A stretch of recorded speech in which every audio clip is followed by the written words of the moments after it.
हरिओम। सनातन podcast में आपका हार्दिक स्वागत है। हम अपनी रामचरितमानस श्रृंखला को आगे बढ़ाएंगे। आज की चर्चा रामचरितमानस के एक ऐसे अद्भुत, एक ऐसे दिव्य प्रसंग पर केंद्रित होगी जहां भक्त और भगवान के बीच का संवाद धर्म और कर्तव्य की उच्चतम परिभाषाएं स्थापित करता है। ये वो क्षण है जहां स्वयं भगवान श्री राम अपने आराध्य महादेव शिव से एक याचना करते हैं। जी, और ये कोई साधारण याचना नहीं है। ये तो लीला का एक बहुत ही महत्वपूर्ण अंग है, जहां भगवान मनुष्य रूप में आकर मानवीय संबंधों की जो मर्यादा है उसका पालन करके एक उदाहरण प्रस्तुत कर रहे हैं। हाँ, बिल्कुल। ये प्रसंग भक्ति, धर्म, विनम्रता और कर्तव्य की पराकाष्ठा को दिखाता है। बिल्कुल। तो आज हम इसी संवाद में जरा गहराई से उतरेंगे। हम देखेंगे कि कैसे प्रभु राम शिवजी के समक्ष अपनी इच्छा रखते हैं और शिवजी किस प्रकार धर्म का वो गूढ़ मर्म समझाते हुए अपने स्वामी की आज्ञा को सर आंखों पर रखते हैं। हाँ। और फिर बात आगे बढ़ेगी सप्तऋषियों के आगमन तक, जहां वे भगवान शिव के निर्देश पर माता पार्वती के प्रेम और तप की परीक्षा लेने पहुंचते हैं।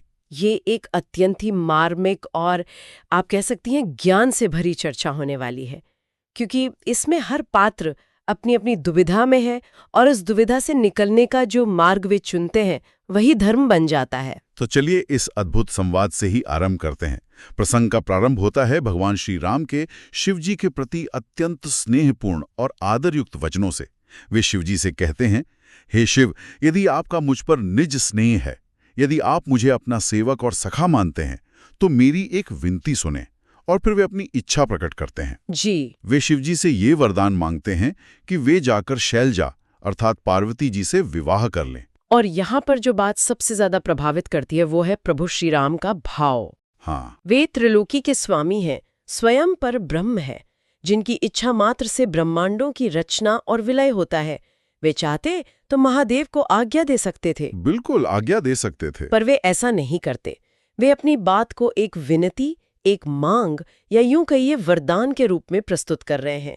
यह संवाद असल में संसार को यह सिखाने के लिए है कि अधिकार होने पर भी उसका प्रयोग कैसे करना चाहिए। ये बहुत सुंदर विश्लेषण है। ये केवल विनम्रता नहीं है, ये संबंधों की मर्यादा का पालन है। भगवान यहाँ अपने भक्त की महिमा का सम्मान कर रहे हैं। जी। लेकिन यहाँ एक और गहरा पक्ष है। शिवजी तो परम वैरागी हैं, शमशानवासी हैं। उनसे विवाह के लिए कहना, क्या ये उनके स्वभाव और उनकी तपस्या के विरुद्ध नहीं है? ये एक सच्ची दुविधा लगती है। आपने बिल्कुल सही दुविधा को पकड़ा है, और महादेव शिव का उत्तर इसी दुविधा को दर्शाता है और फिर उसका समाधान भी करता है। अच्छा।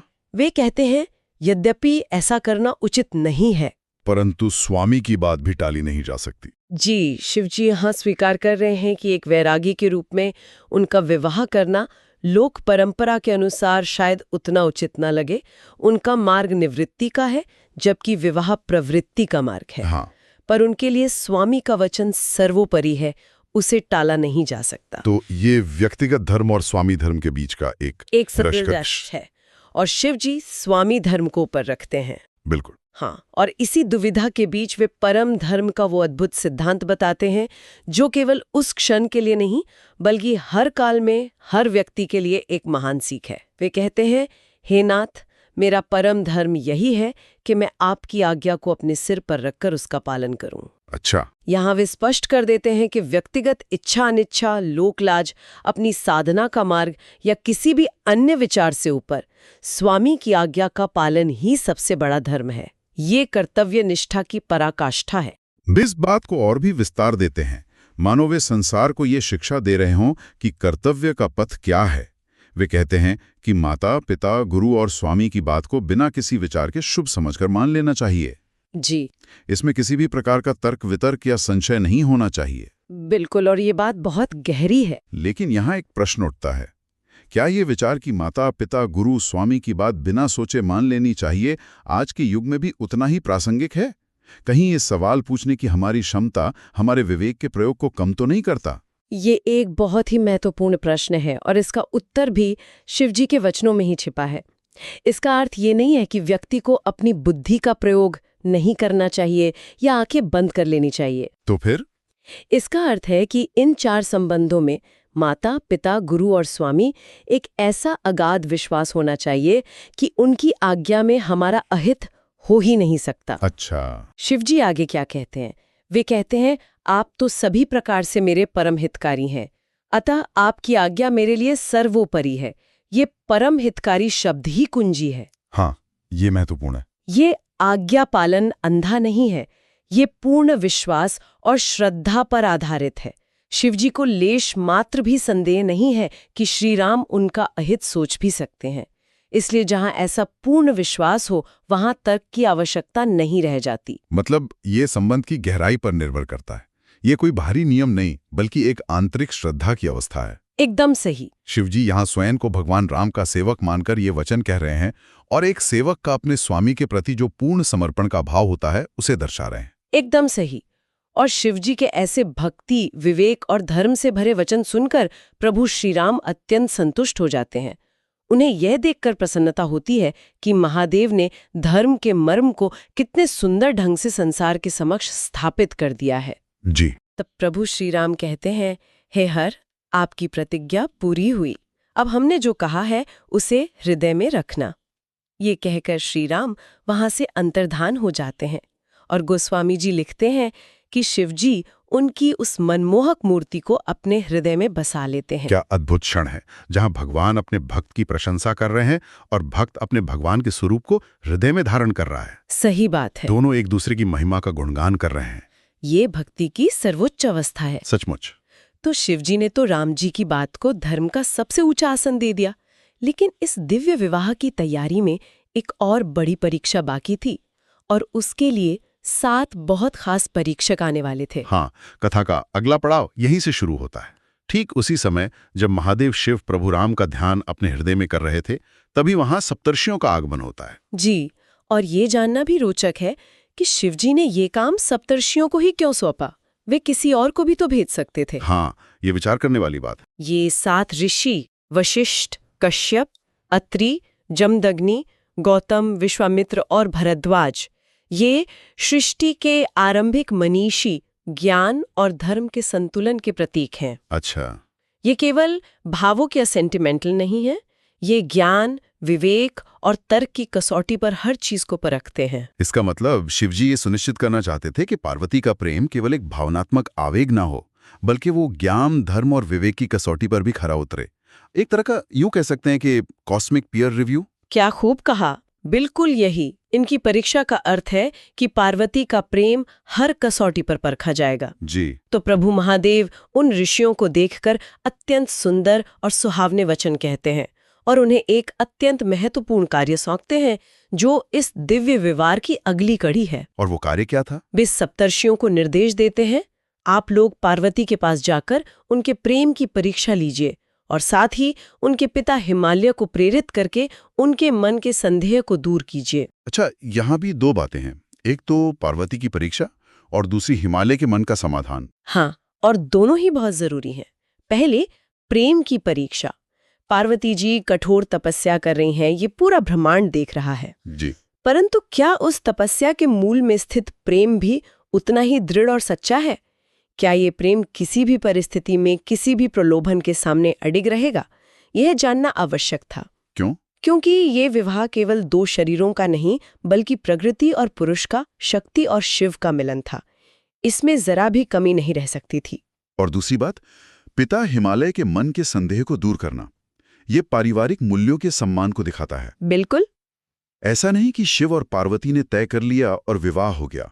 परिवार की, विशेषकर माता पिता की पूर्ण सहमति और मानसिक शांति भी उतनी ही आवश्यक थी। बिल्कुल। तो शिवजी की आज्ञा पाकर सप्तर्षि वहां पहुंचे जहां माता पार्वती अपनी कठोर तपस्या में लीन थीं। गोस्वामी जी लिखते हैं कि जब उन्होंने पार्वती जी को देखा तो उन्हें ऐसा लगा मानो स्वयं तपस्या ही शरीर धारण करके वहां बैठी हो। ये बहुत शक्तिशाली उपमा है, मूर्तिमान तपस्या। इसका क्या अर्थ है? इसका अर्थ है कि अब तपस्या उनके लिए कोई क्रिया नहीं रह गई थी, वो उनका स्वभाव बन चुकी थी। अच्छा। जैसे अग्नि का स्वभाव उष्णता है, जल का शीतलता, वैसे ही पार्वती का पूरा अस्तित्व ही तप बन चुका था। उनका हर श्वास, हर विचार, हर संकल्प तप में ही लीन था। वे तप कर नहीं रही थीं, वे स्वयं तप हो रही थी। जी।